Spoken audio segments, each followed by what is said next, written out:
location ba na may sementeryo ba? Na ano mo yan? Pulo ang kabulo no. Kasi nandoon yung ano eh. Nandoon yung sila Mikoy. Sila Mikoy ba? Buboy. Kaya Doon daw sementeryo diri sa bukid. doon daw dinala sa sementeryo. Asa ka mamatay diri kay lubong mo na sementeryo.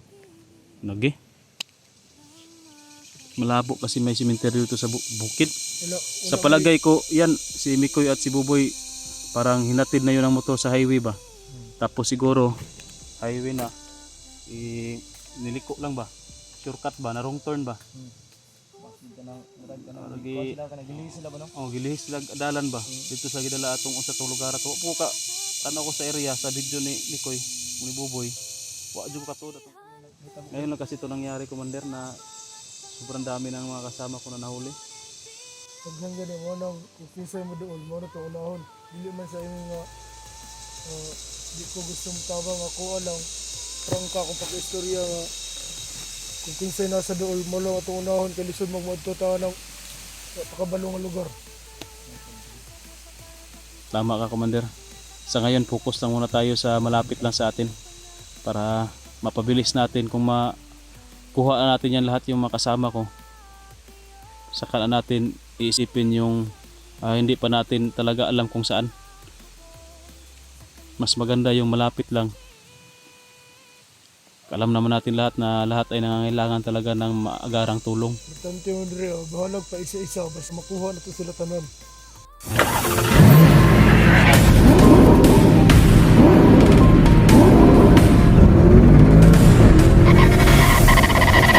So far away from home.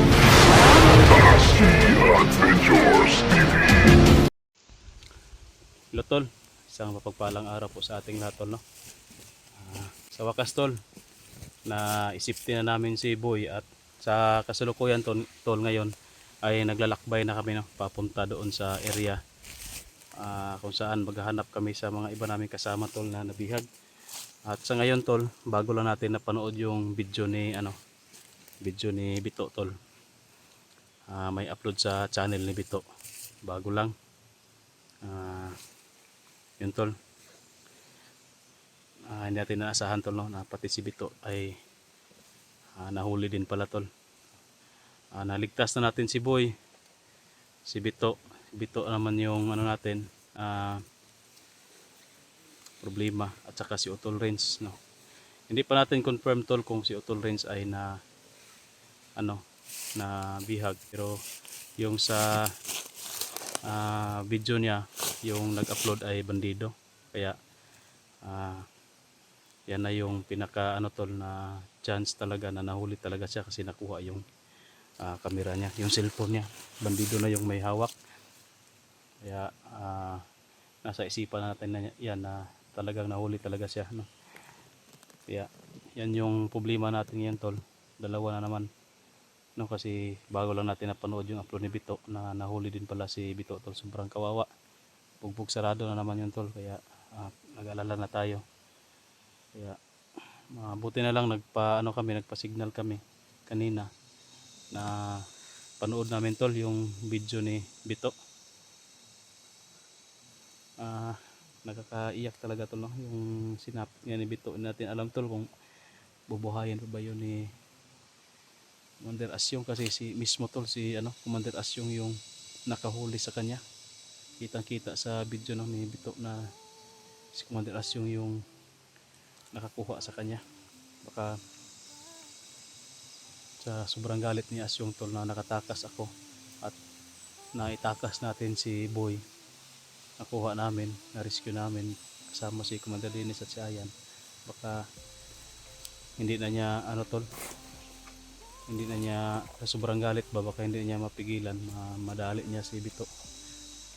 Kaya sa ngayon tol, nagpapahinga muna kami dito kasi doon pa kami galing sa kabilang bundok.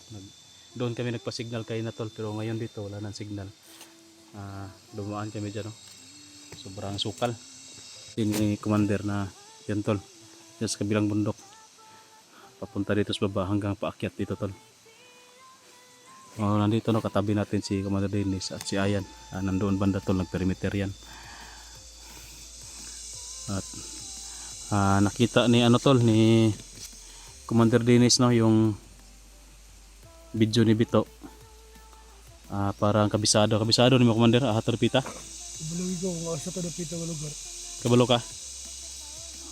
Doon yung ano natin tol, puntarya ngayon.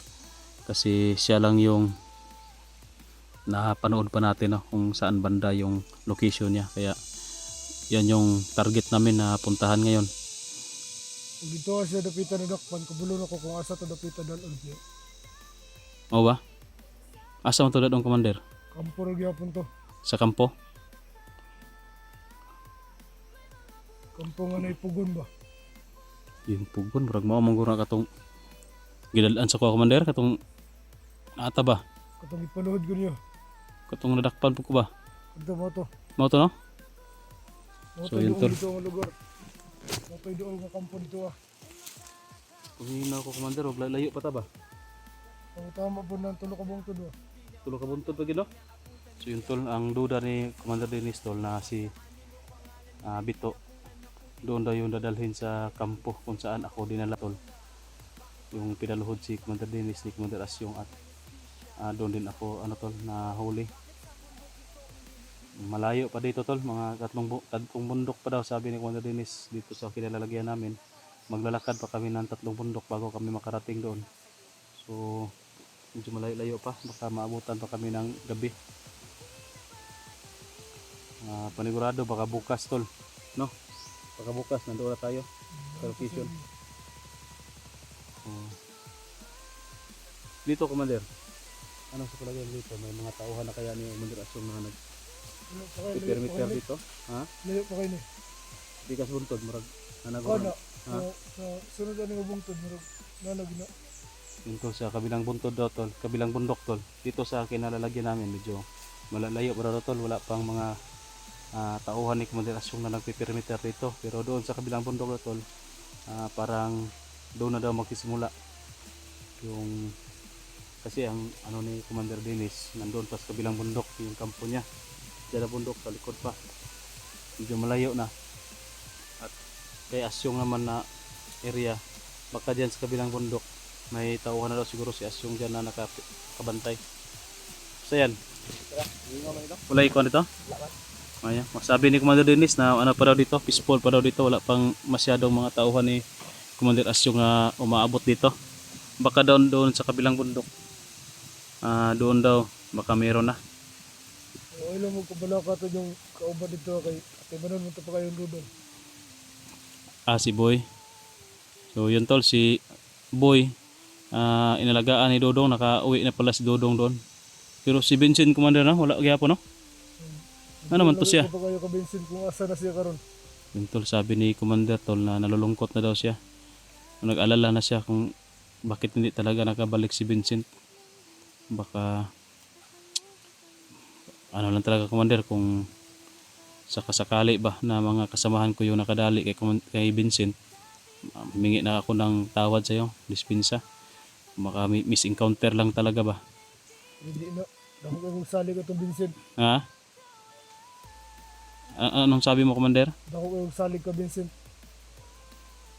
Yun tol, sabi ni Commander, malaki daw yung ano niya, yung Ano tiwala na mag-assassin siya. ni Vincent. Hindi daw yun madadali basta-basta. Mas maganda Commander, mas mabuti kung tawag dyan,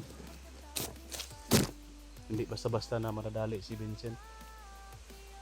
Kasi ako din, nag-alala ako ba na baka nadali na makasama ko ba si Vincent nung pag-rescue sa akin. Kaya alam mo naman na kung ganun, hindi talaga yung sinasadya kasi labanan na eh. Hindi mo nakilala ba sino yung masasagupa mo, lalo na nakamaskara. Talagang uunahan mo yan, hindi na pwede na ikaw yung maunahan. Pero yung sabi mo na si Vincent na magaling yun, hindi yung basta-basta madadali, baka nagtatago lang yun siguro. Ngita na tagtsumpong nga maulis kampo. Malaki talaga yung tiwala ni Commander Dennis kay Vincent na uuwi daw yun sa uuwi daw yun balang araw no, doon sa kampo niya. Yung ano natin yan ba? Bihag si Bito ba? Lagi, kung nakita anak ganina pod.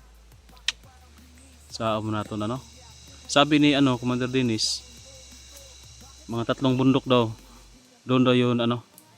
Doon daw yun banda si Bito nakuha. Pero na may dool nga agi anan. Nay doon. Mandugot lang kita. Baba taagi. Hmm. Pero delikado. Likado tanan sa baba ta commander. Mas mabuti yung nasa taas tayo. Kung gusto mo madali dito yung mga kauban. Sa baba kita mga agi.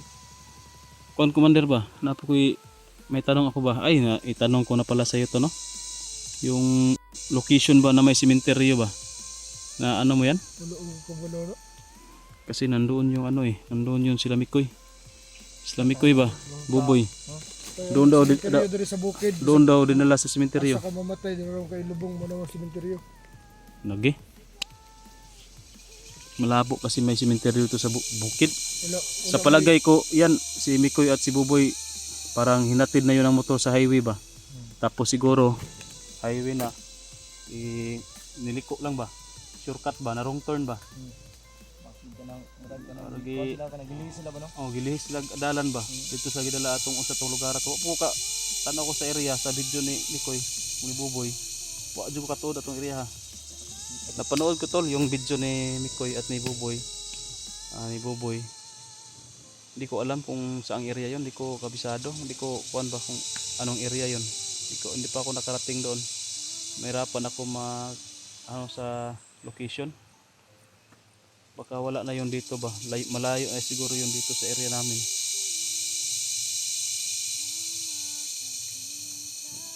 Paano ba yan? Ay sana ni guno kay tong dapat uno-unon karon atong unahog kuha inyong mga kauban nga nabihag.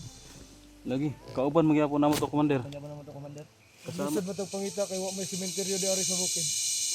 Mas maayo ang mas maganda talaga yung sinabi mo na unahin natin yung Unahon na itong nasa bukid, kinanam ito diri. malapit lang sa atin. Tol, pasensya na kayo talaga tol sa lahat na request kay Buboy. Nahirapan tayo tol kasi marami kasi yung mga kasama natin na nahuhuli ngayon. Alam ko na ang dahilan na si Buboy nahuli dahil sa akin tol, dahil tumulong siya sa pag-rescue sa akin. Ako din yung isang dahilan kung bakit sila na kaganon. At pasensya na talaga kayo tol kasi yung madalian kasi tol ba, kung sino yung alam natin kung saan yung location, yun yung ano natin target talaga para kasi lahat naman maging si Buboy man, si Boy, utol rin si Bito, nangangailangan talaga sila lahat ng tulong natin tol. O sa atin lang kung sino yung mauna natin na makita, mauna natin na alam natin kung saan yung location na sure talaga na makita natin, makuha natin, yun yung unahin natin tol. Sa ngayon sabi ni Commander Dennis, alam niya yung area ni kung saan na huli si Bito. Malapit lang sa amin tol kasi alam niya mga 3 bundok lang daw lakbayin namin, makarating na kami doon. O yun na lang yung unahin namin tol. Tulungan niyo lang kami tol na ipagdasal yung sitwasyon, kalagayan ng mga kasama namin, lalong lalo na tol kay Buboy na alam natin na critical talaga yung sitwasyon nila ngayon. Sana lang tol na hindi sila hindi sila mawalan ng pag-asa at makatakas sila doon sa kinalalagyan nila. Alam ko na hindi siya pababayaan ni Mikoy pero kasi silang dalawa yung magkasama. Pero sana tol mapabilis natin dito para sila naman yung hahanapin natin, sila naman yung mapokus tayo ba kasi kayon sobrang gulo talaga ngayon tol, sobrang gulo talaga, sobrang dami ng kasama na nahuli. Sulod yan mag-inani, dapat kabalo na mo kung isa yung kahintang. Ngayon lang kasi ito nang yung isa katiin lubong na ngayon lang kasi ito nangyari commander na sobrang dami ng mga kasama ko na nahuli. Paglang gani mo nang kinsay mo doon mo na ito unahon dili man sa inyo nga di ko gustong tabang ako alang trangka kung pag-istorya nga kung kinsay nasa doon mo lang ito unahon kay lisod magmadto ta ng pakabalong nga lugar. Tama ka commander, sa ngayon focus lang muna tayo sa malapit lang sa atin para mapabilis natin kung kuha na natin yan lahat yung mga kasama ko.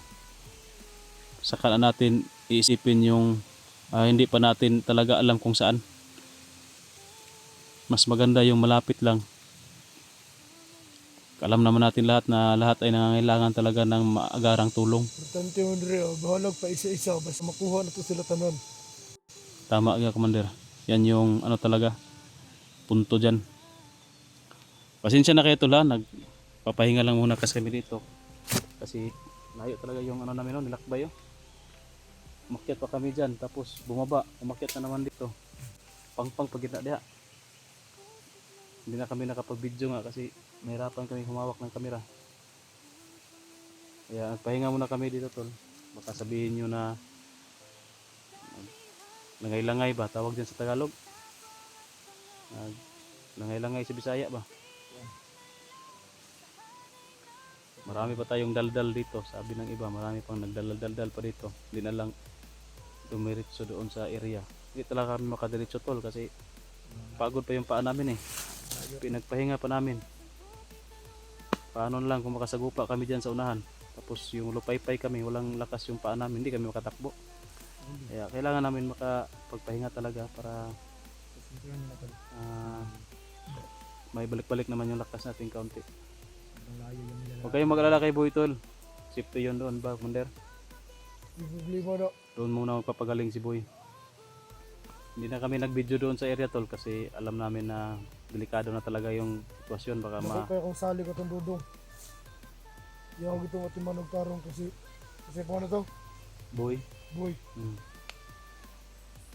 Yeah. Okay na kayan? Yeah.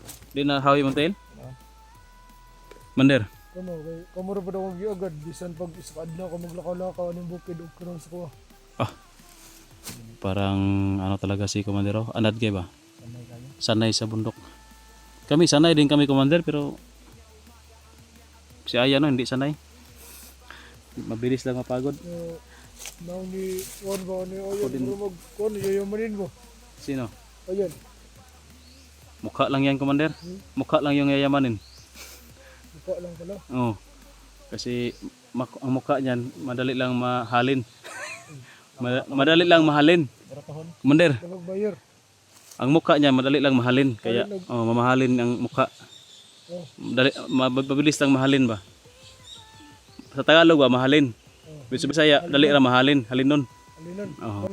Lahi mo nang lahi mo nang meaning anong dali ra mahalin sa Bisaya. Oh, kay halin nun. Dali ra Mahalin. mahalin ba?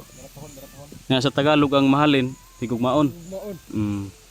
Muna siya, madali lang higugmain. Pero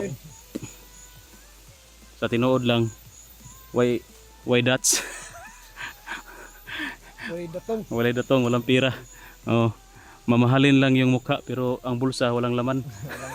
Bahalag kuan ko na way kwarta basta mabaligya ang kurma. Tama yung Commander. O baka ano tayo tara? Baka matagalan pa tayo dito sa kakwinto natin. Ay, okay na tol. Malakas na yung paa natin. Kaya na kasi nangangawit eh. Sa kaakyat yan sa bundok. Let's go. Pakishare lang po ng video tol. Papunta na kami sa location ni Bito ngayon. Maraming salamat.